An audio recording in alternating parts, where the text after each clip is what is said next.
Hey there, welcome back to Sherubin's activities. In today's video, it's going to be a drawing tutorial where I'm gonna be showing y'all how to draw an apple with the grid method. It is a simple method used for realistic drawing, so it's gonna be very fun, so let's get started. Before we get started, don't forget to give this video a thumbs up, and now let's actually get started.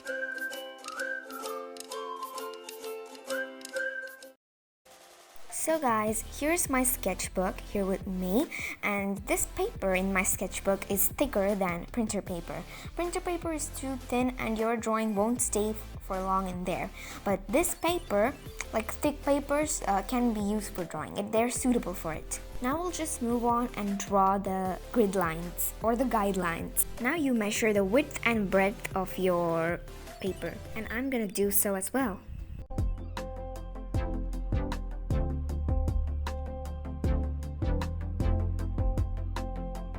So this is 21 centimeters.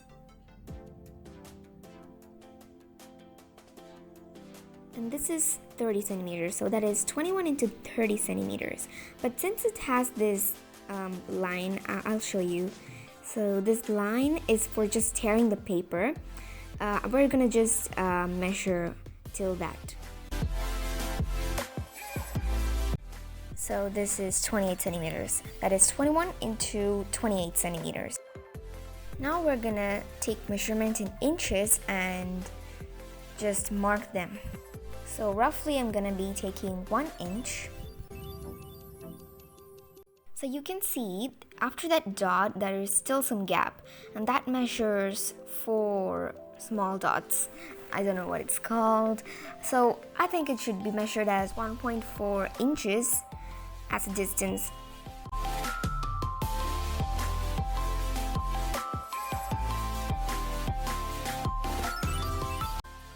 Now I have distanced these dots in 1.4 inches, and now I'm gonna draw these dots as lines. Make sure you draw them very lightly.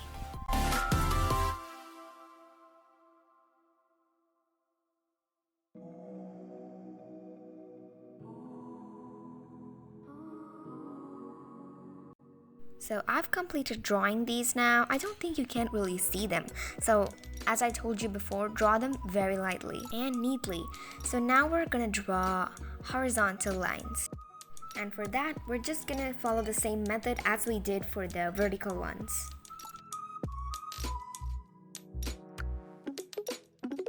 So for distancing this, 1 inch gaps were perfect. So for vertical lines, we used 1.4 inches, and for horizontal lines, we're using 1 inch gaps. Also guys, you will find this grid method really useful and also really easy.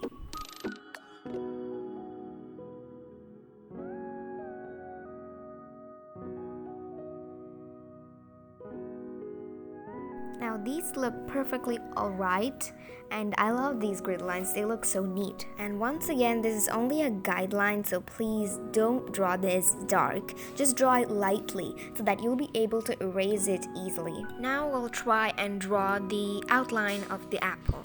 It's gonna be very easy. You can understand it even better if you have a reference picture with grid lines drawn on it as well. And I have one too, so I have drawn grid lines on it. So we're just gonna go ahead and draw it. So in my reference, the top part of the apple requires only 6 boxes. And then I realized it was actually 5. So just to remember, I'll just tick the boxes a little.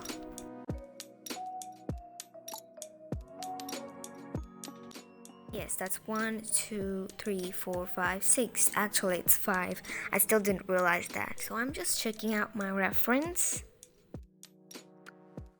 So it shows a part of the apple at the corner of the first box. Make sure it's nice and curvy, okay? And so you can see a part of it.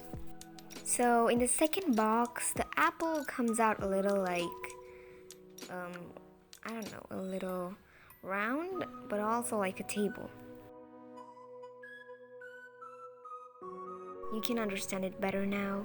Next, in the same grid, there is the part where the apple connects to the tree. I don't know what it's called though. Do give this video a thumbs up if you're enjoying it through. This technique would be really easy for you guys. Even though it doesn't, you can try again. Nothing would come without trying. You would have heard about this, that you learn from mistakes. It's okay to make mistakes, right? Now I've completed this second box and we're gonna move on to the third box. So it shows another table-like stroke in my reference. This stroke is not really a straight line or a curved line. It's just like a flat kind of rainbow. That's it. And the branch of the apple slightly appears in the third box like this. I think this branch of the apple is too short, so I'm gonna make it large. No, it's okay if you find your drawing inappropriate and not matching the proportions. It's okay to correct it, right? Now we'll move on to the fourth box. Now when you're drawing the grid lines, when it is too dark and when you're about to erase it, the impressions of the grid lines would show off when you're doing the shading. So you better make sure your grid lines are very light when you draw them. Make sure your strokes are even and perfect so that it looks realistic enough. And try to draw it perfectly at first attempt, because if you erase too much, it's gonna be looking a little untidy, you know. And for the fourth box, the apple just goes down like this. So the technique, main thing here is to look at your reference carefully. Zoom out your reference and look closely at it so that the proportions and other things come out perfectly.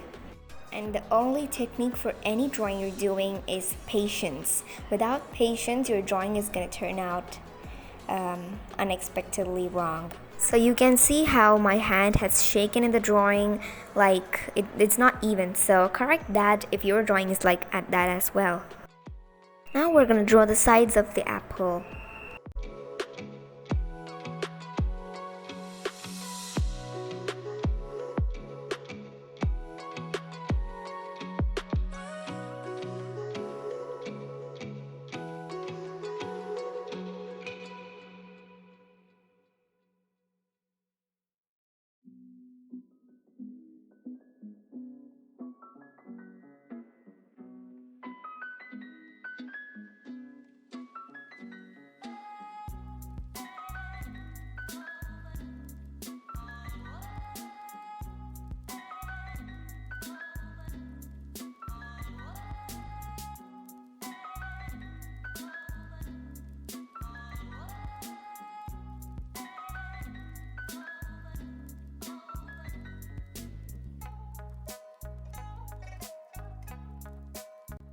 Now I've completely drawn the shape of the apple. I just saw my reference and corrected some parts and made this apple more round as well.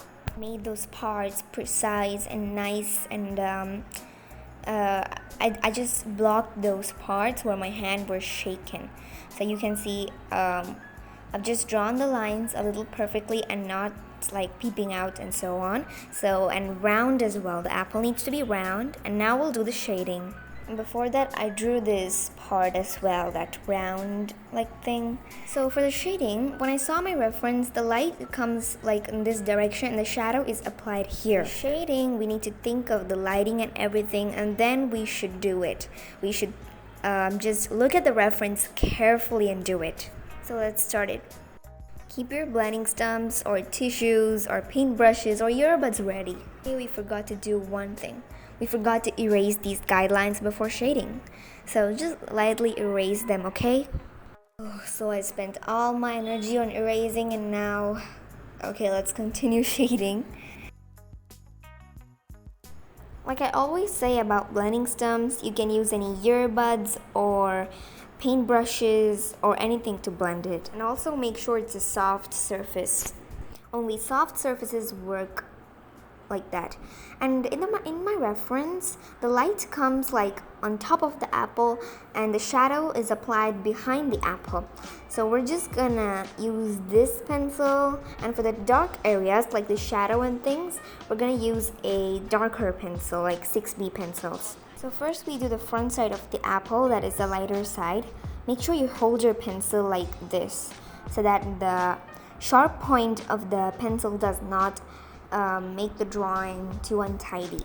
Don't use the sharp point of the pencil because it's not like slanted and it won't be good for blending. So I do the shading in the left side near the outline of the apple.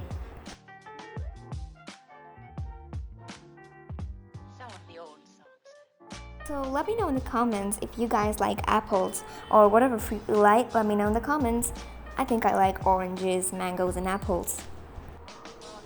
Now I blend the part which I shaded. I think I'm gonna use a different method. I'm gonna shade the full apple a little light and then do the dark and light shadings, okay? Now I've completely shaded it, and now I'm gonna do the top of the apple, which is a little dark. So it's a dark and thin part of the top of the apple. So you can blend it with your blending stump, earbuds, or whatever you're using to blend.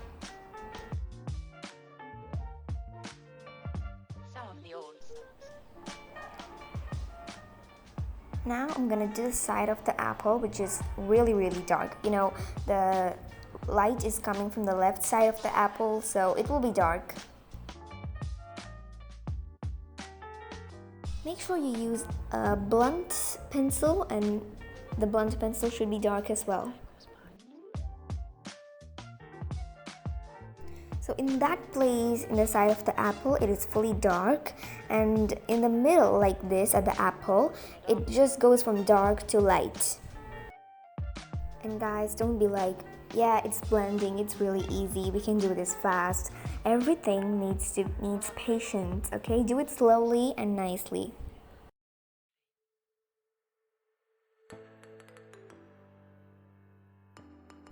Only shading gives life to whatever you're drawing.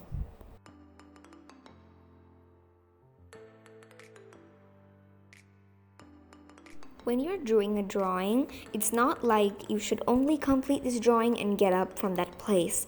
You can take rest and continue it again. It's your choice. It's not like a strict rule that you should just complete it and move from your place. It's your drawing, it's your decision, okay? Don't feel free to draw.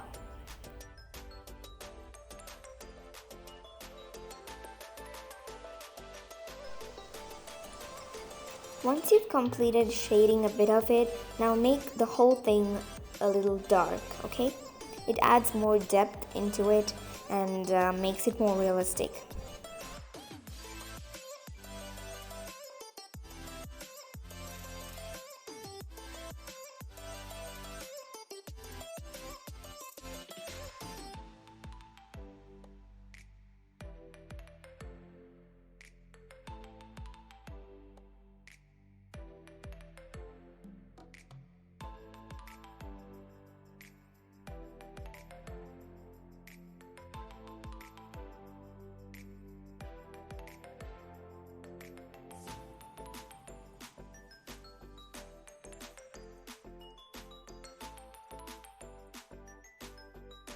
Now we're gonna do the shadow. For that, draw the outline of it by looking at your reference a lot closer, and then shade it fully, like dark.